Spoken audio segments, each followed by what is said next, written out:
சபரிமலை துவார பாலகர் சிலை தங்க கவசம் எடை குறைந்த விவகாரம் தொடர்பாக பெங்களூருவைச் சேர்ந்த உன்னிகிருஷ்ணன் என்பவரை அம்பத்தூரில் வைத்து கேரள போலீசார் விசாரணை நடத்தி வருகின்றனர். சுமார் 1 மணி நேரத்திற்கு மேலாக உன்னிகிருஷ்ணனிடம் கேரள போலீசார் விசாரணை மேற்கொண்டு வருகிறார்கள். முக்கிய செய்தியின் விவரங்களை வழங்குவதற்காக இணைகிறார் செய்தியாளர் தாமோதரன். வணக்கம் தாமோதரன், விவரங்களை பதிவு பண்ணுங்க. கண்டிப்பாக. கேரளா மாநிலம் சபரிமலையில் தங்கம் கையாடப்பட்ட வழக்கில் உன்னிகிருஷ்ணன் மற்றும் பங்கஜ் பண்டோரி ஆகியோரை அம்பத்தூர் தொழிற்பேட்டையில் வைத்து கேரளா போலீசார் 1 மணி நேரமாக விசாரணை மேற்கொண்டு வருகிறார்.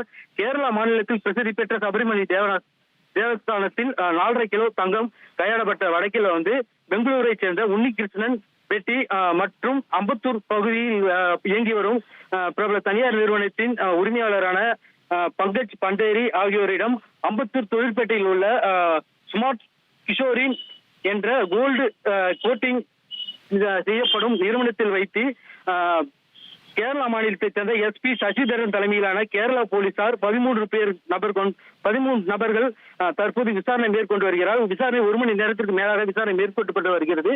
விசாரணை முடிவிட்ட பிறகு உன்னிகிருஷ்ணனின் சொந்த ஊரான பெங்களூருக்கு அழைத்து சென்று உன்னிகிருஷ்ணனிடம் விசாரணை நடத்தப்படுவதாகவும் கூறப்படுகிறது.